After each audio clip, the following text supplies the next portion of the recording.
Hello everyone, welcome back to my channel education Adda 9। और आज का चैप्टर है मॉर्फोलॉजी ऑफ फ्लावरिंग प्लांट, जो कि क्लास 11th का चैप्टर 5 है।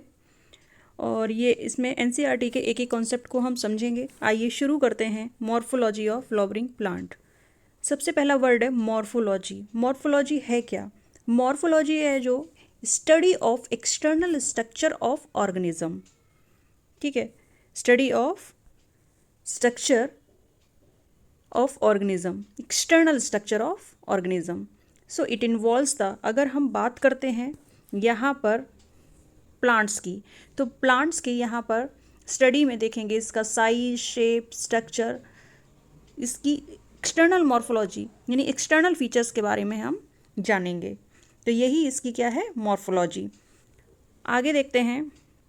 सबसे पहले शुरू करते हैं हम रूट से। रूट, रूट क्या है? रूट एक अंडरग्राउंड पार्ट होता है इन अ फ्लावरिंग प्लांट में। यहाँ पर सबसे पहले बात करते हैं कि फ्लावरिंग प्लांट की बात हो रही है। एंजियोस्पर्म, फ्लावरिंग प्लांट मतलब एंजियोस्पर्म। तो रूट क्या है? रूट एक अंडरग्राउंड पार्ट है ऑफ फ्लावरिंग प्लांट। तो it is a majority of dicotyledon plants. ये कहाँ पर सबसे ज़्यादा इसकी मेजॉरिटी है? डाइकोटिलेडन प्लांट्स में। डायरेक्ट इलोंगेशन होगा इसका, किससे? रेडिकल से, जो कि आगे जाकर क्या बनाएगा? आपका रूट बनाएगा। ठीक है, रूट जो है यहाँ पर दो तरह से हैं। एक तो प्राइमरी रूट है ये, और दूसरा है लेटरल रूट। ठीक है, लेटरल रूट जो कि आगे जाकर क्या सेकेंडरी और टर्शरी रूट बनाएंगी जाके। प्राइमरी रूट्स क्या होती हैं? कि primary root it is formed as a direct elongation of radicals. जैसे ही आपको बताया गया है कि ये प्राइमरी रूट कैसे बनती हैं, direct elongation of radical, radical के डायरेक्ट इलोंगेशन से मेन बनेगी जो, वो प्राइमरी रूट कहलाएगी। ठीक है, जबकि जो लेटरल रूट होती हैं वो जो आपके ये एक्सटेंडेड होती हैं प्राइमरी रूट से ही। ठीक है, हॉरिजॉन्टली जो एक्सटेंडेड होंगी प्राइमरी रूट से, वो आगे जाकर लेटरल रूट बनाएंगी, जो कि हेल्प करती हैं Uptake of water and nutrients that are required for the growth and development of plant। आगे चलते हैं।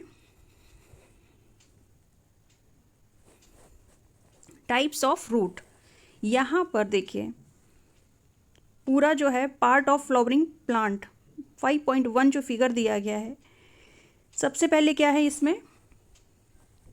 रूट है। देखिए ये रूट सिस्टम के बारे में देखते हैं।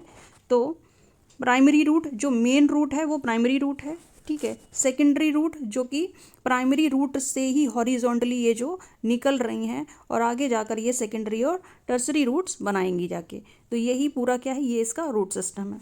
आगे जाके शूट सिस्टम है, जिसमें आपका node, internode and stem, leaf and fruits आएंगे। तो अभी हम मेनली क्या देख रहे हैं? Root system. तो देखते हैं इसमें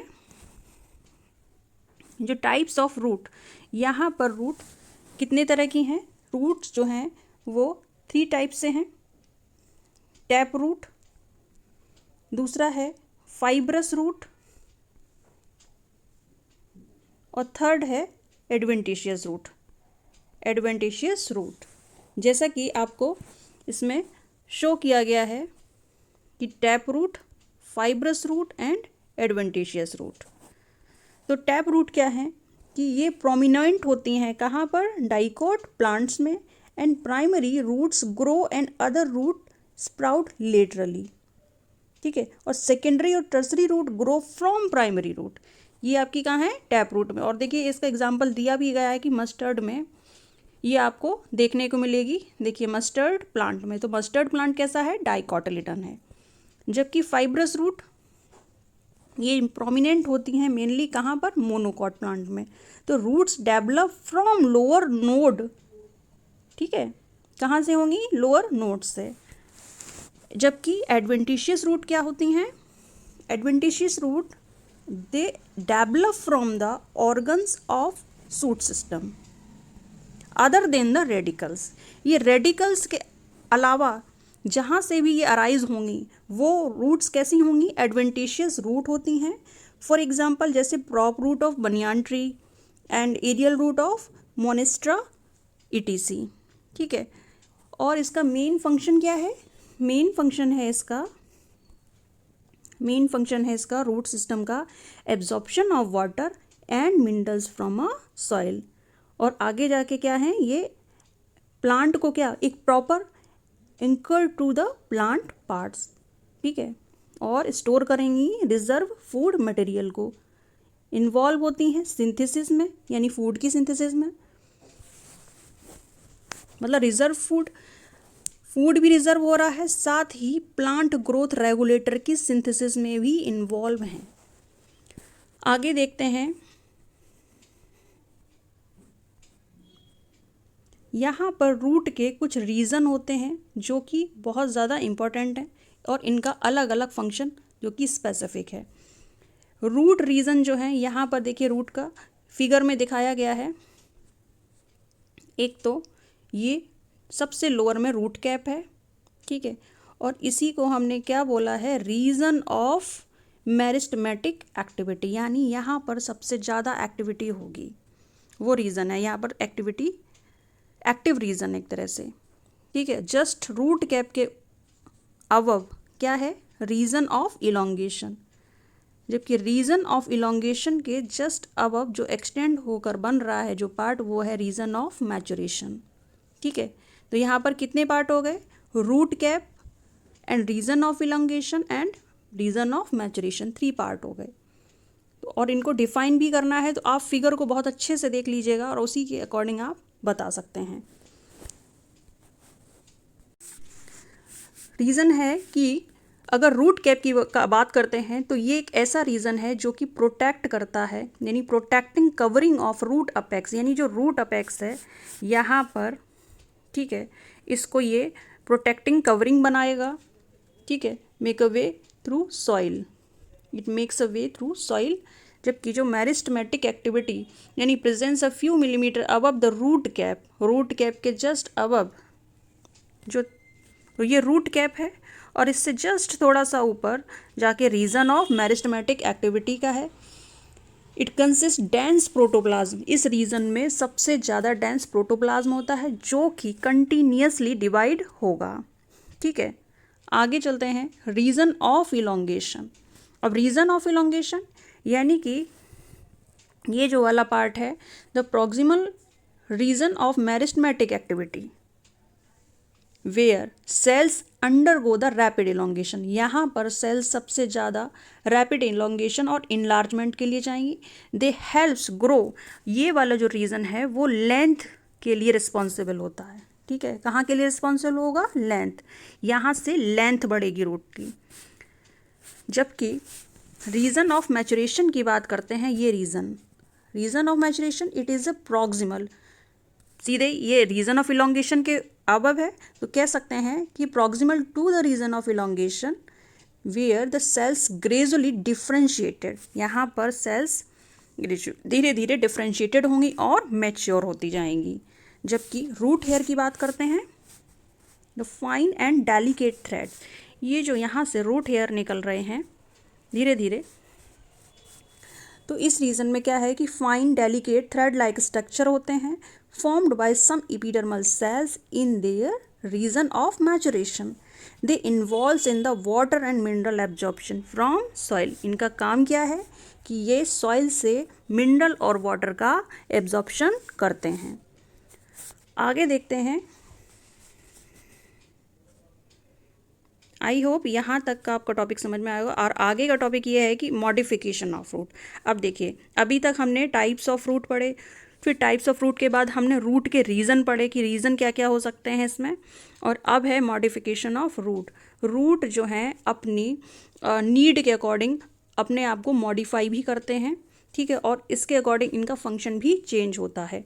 जैसे कि root in some plant change their shape, कुछ प्लांट्स में जो हैं ये अपनी शेप को चेंज करते हैं और स्ट्रक्चर जो है वो become modify to perform function other than the absorption and conduction of water and minerals, यानी कि जो मेन वर्क है इनका वो है कि absorption of conduction of water and minerals, लेकिन इसके अलावा ये मॉडिफाई होके क्या करते हैं, देखिए, सपोर्ट करेंगे, प्लांट को सपोर्ट करेंगे, स्टोरेज ऑफ फूड, फूड को स्टोर करेंगे, और रेस्पायरेशन, ठीक है, और डिफेंस में भी इन्वॉल्व होंगे, ठीक है। तो देखते हैं मॉडिफिकेशन ऑफ रूट, यानी some plants modify their root in shape and structure to adapt for absorption, adapt for absorption and conduction of water and storage of food. यहाँ पर अगर स्टोरेज ऑफ फूड की बात करते हैं तो primary tap root are modified for storage of food. यहाँ पर अगर स्टोरेज के लिए बात करते हैं तो वहाँ पर प्राइमरी टैप रूट इन्वॉल्व होती हैं जो कि मॉडिफाई होकर फूड को स्टोर करेंगी, और स्टोरेज रूट जो है वो स्वेल हो जाती है and make various form such as a conical form. जैसे ये देखिए स्ट्रक्चर, यहाँ पर ये इसका शेप है, ये कॉनिकल फॉर्म में स्टोर किया है इसने, ठीक है, टर्निप बन गया, सॉरी कॉनिकल में ये आपका सॉरी कैरेट हो गया, देखिए कोन शेप में ये कैसा हो गया, कैरेट, ठीक है। फ्यूजी फॉर्म में आपका रेडिस हो जाता है, एंड नेपी फॉर्म और स्पेरिकल फॉर्म जैसे आपका टर्निप हो जाएगा, ठीक है। स्वीट पोटैटोज, तो इस तरह ये अपने नीड के अकॉर्डिंग चेंज हो जाते हैं अपने शेप को। तो यहाँ पर इनका फंक्शन है फूड को स्टोर करना। अब बात करते हैं कि जैसे कि रेस्पायरेटरी प्रॉप रूट की बात करते हैं यहाँ पर, तो जो कि tap root of carrot and adventitious root भी होती हैं। तो adventitious root of sweet potato, देखिए टैप रूट जो है आपकी कैरेट और टर्निप में होगी, जबकि एडवेंटिशियस रूट, और एडवेंटिशियस वो रूट होती हैं जो कि other than the radical arise होंगी, ठीक है। और इसका एग्जांपल है आपका sweet potato and get swollen and store the food. जबकि जो हैंगिंग स्ट्रक्चर है, जो हैंगिंग स्ट्रक्चर है ये सपोर्ट करते हैं बनियान ट्री को, ठीक है। और इस तरह के हैंगिंग स्ट्रक्चर को हम बोलते हैं प्रॉप रूट।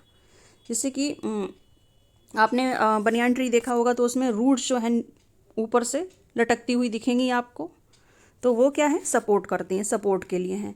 तो these plants roots that arises from the higher node of branches of stem of certain plant to provide extra support. It is a usually tall, जो कि कैसी होंगी, टॉल होंगी और सिलेंडर होंगी। For example banyan tree.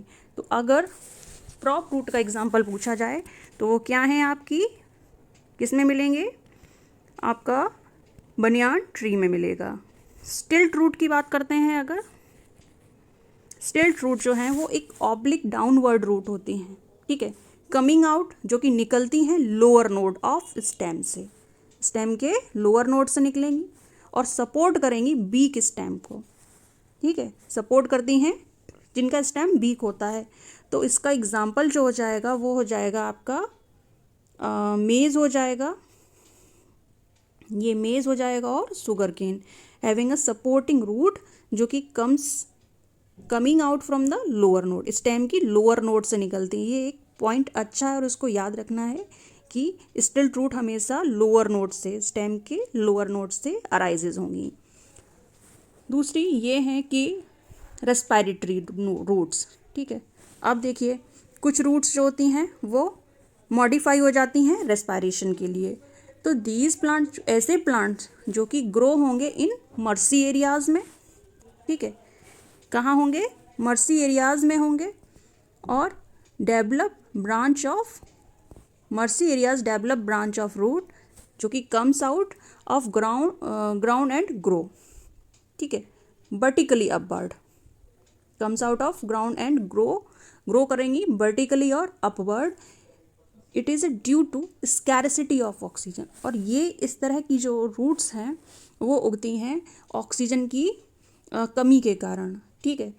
और इन such places, ऐसे places पर, यानी मर्सी एरियाज में। तो इस तरह की जो रूट हैं वो कैसी, क्या कहलाएंगी, ये रूट्स कहलाएंगी आपकी नीमेटोफोर्स, जो कि किसके लिए होती हैं, oxygen get helps in the respiration. आगे देखते हैं,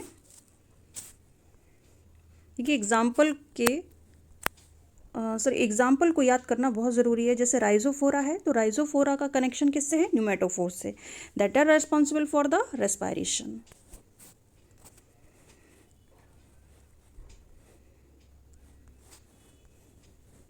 आई होप यहाँ तक आपको समझ में आया होगा।